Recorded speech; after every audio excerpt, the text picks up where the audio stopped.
Welcome to another edition of the book review. What we want to do in today's book review session is to look at one essay. It was a very important and influential essay that emerged in the 1990s by the feminist critics Susie, Tharu and Tejaswini Niranjana, called Problems for a Contemporary Theory of Gender. It appeared in the Subaltern Studies set of volumes, in volume 9 to be precise.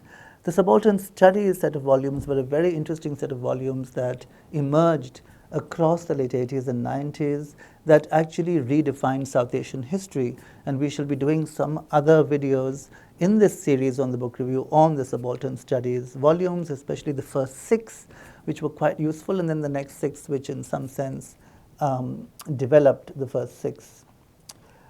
But this particular essay is about gender, and I wanted to devote a special video to it to help you to think about questions of gender in all of your answers, again in general studies, in general essay, and your optional papers.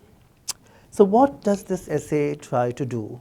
It basically opens by making a rather dramatic claim that in the 90s, women suddenly began to be talked about in a way that they hadn't been talked about before. Suddenly they were everywhere. The first line of the essay is, "Suddenly women are everywhere." And its central argument is that this new visibility is not necessarily a good thing, because what it has done is that it has led to the appropriation of feminism by dominant culture. And that's the claim, that's the first claim that they make. The next claim that they make, which is really the claim that runs through the essay, is that what they seek to do in the essay is to track contradictions in this category, women, and show that there are many, many moments in the 90s that actually made us question this category women and question the category feminism, the category gender, and that these moments, in some sense, made us think about questioning the humanist subject, what they call the humanist subject, that is the subject that is the foundation of the Indian state, and that also, they argue, is the subject of Indian feminism. And that we need to question, and that these moments in the 90s made us question that subject. Now, what do we mean by the humanist subject? And they spend some time trying to spell it out. What they mean by the humanist subject is a consolidated, unified Indian subject that, for example, doesn't believe in caste and doesn't believe in class and doesn't believe in gender and doesn't believe in region, but actually shows up a certain kind of national Indian identity. And what these critics are arguing is that this national Indian identity was in fact upper caste, upper class, male, predominantly male, and predominantly, in some sense, not recognizing its own internal contradictions. And what the 90s forced us to do, they're arguing, is that it forced us to look at the fractured nature of this consensus, of this unified subject. And they track certain key moments, what they call metonyms. Metonyms is a kind of a English idiom that talks about a part that represents a whole, or something that stands in for a much larger idea. And that is what they call these moments. And what are these moments that they're calling metonyms that actually make us question this consolidated humanist subject? These are first the Mandal Commission, the Mandal Mandir moment that they call. They also call it the Fund Bank years, the 90s, the Mandal, Mandir and Fund Bank years. That's what they're calling the 90s in general, but the first moment of that is the Mandal Commission, which they link to the Sunduru Dalit massacre within Andhra Pradesh at that time, unified Andhra Pradesh. And what they try to argue through the first moment is that in the Mandal Commission and in the Sunduru massacre, we saw women actively, upper caste women, actively participating in what seemed like an anti-feminist moment, which is that the upper caste women in the Mandal movement were against reservation and felt like their husbands and their future husbands' jobs were being taken away. And in the Sunduru massacre, the upper caste women again claimed abuse at the hands of Dalit men. And what they're arguing through this moment is that what we see here is women actually making, in many ways, anti-feminist points using very often the rhetoric of feminism. And that for them complicated or made it a problem for the contemporary theory of gender.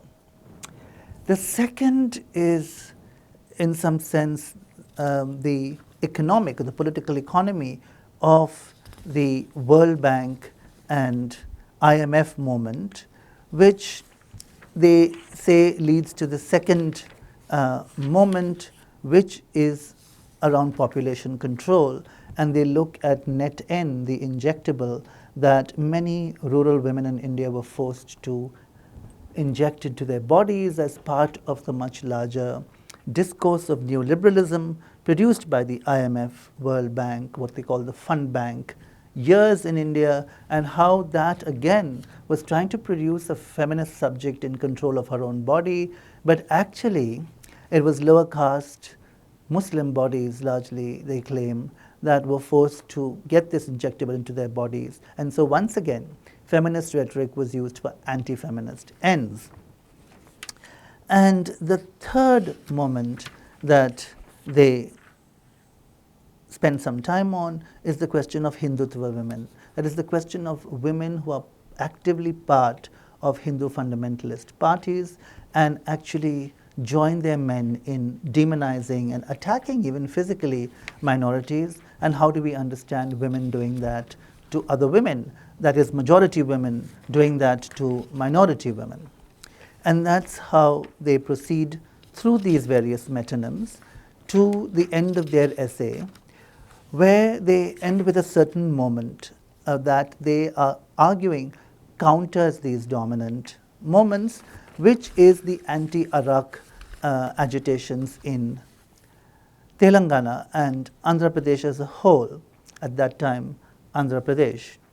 And what they are trying to do through this somewhat flimsy account of the anti-Arak movement is to argue that the women of the anti-Arak movement, largely lower caste, largely Muslim, working together, produce themselves as citizens and allow for alliances, allow for a kind of building of feminism that these other movements didn't allow for.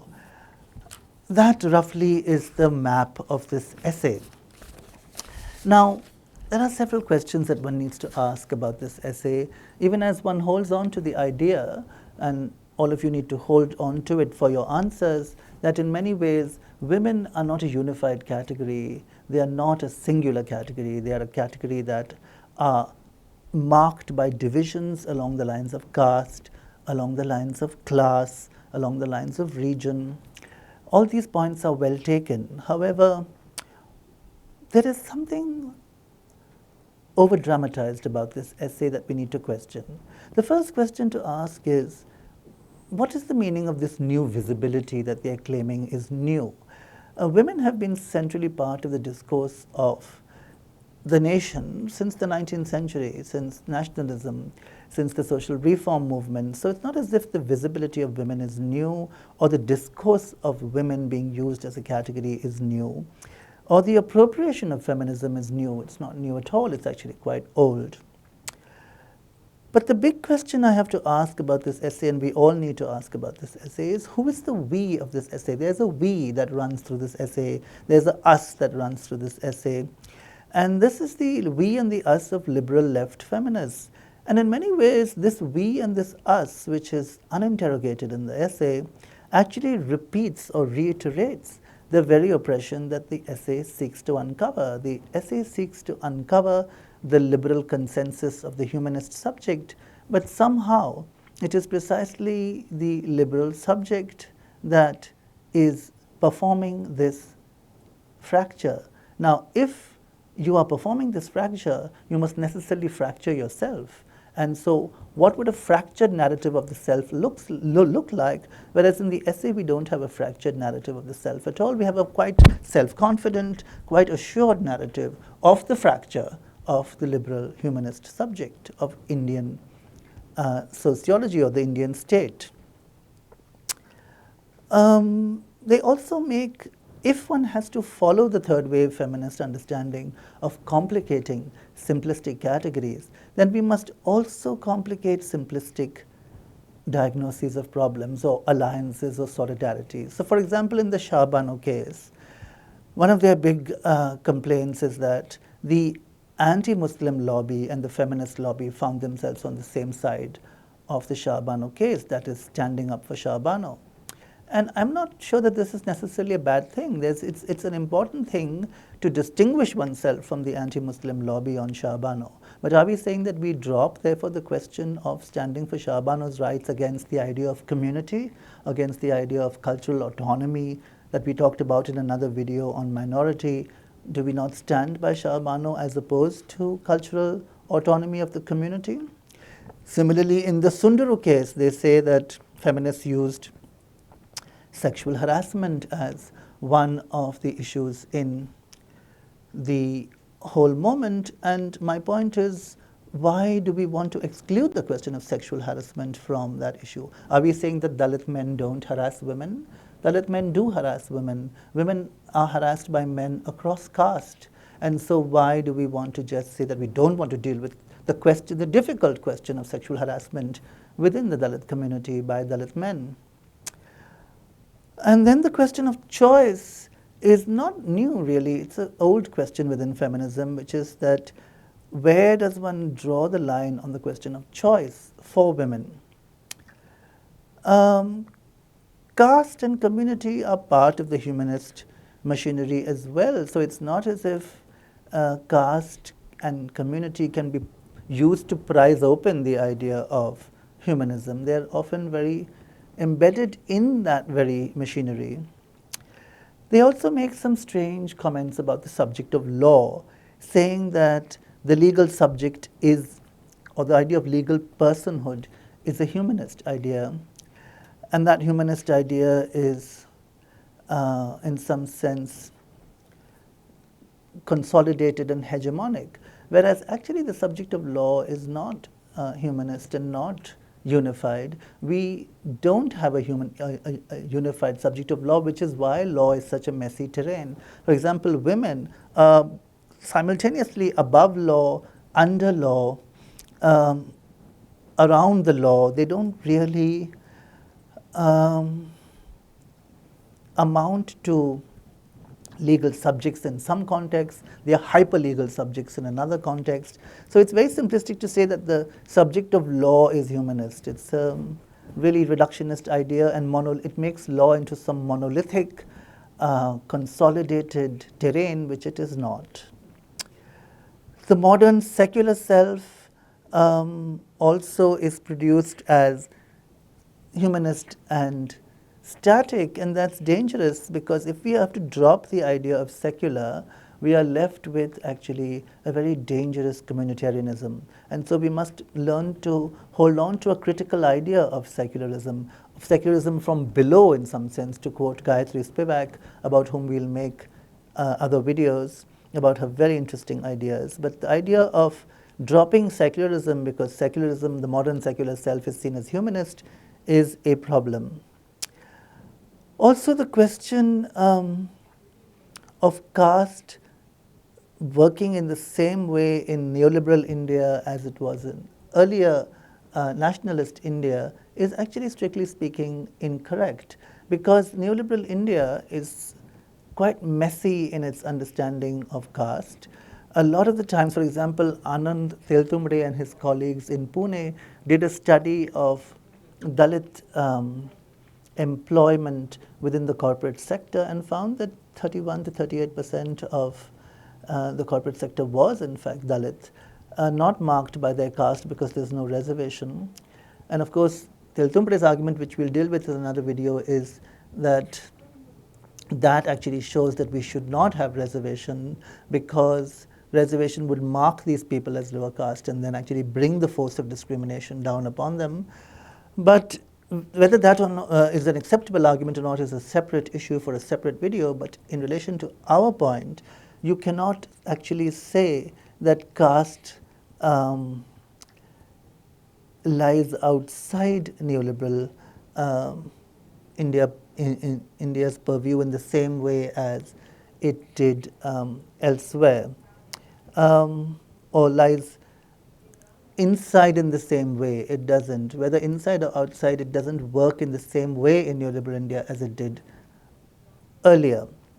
And the question of caste, class, and community being naturalized to produce the secular subject is true enough at some level and certainly in some processes, but not true in others, because actually there's been a strong and active Dalit movement that has questioned this nationalization and has opened up ideas of community, ideas of state, and ideas of nation as well that are not somehow acknowledged in this essay. So what we have in this essay is a very strange kind of over-dramatized picture of what they are rather portentously calling problems for a contemporary theory of gender, whereas in fact what they give us is not a very good account of the complexities of gender in the contemporary moment. But we can take what we want to take from this essay is simply the idea that women are not a unified category, that they are marked by caste, they are marked by class, they are marked by region, and that in our understanding of gender, in any answer that we approach, we must pay attention to the complexities that go into this category gender rather than take the category for granted. Thank you.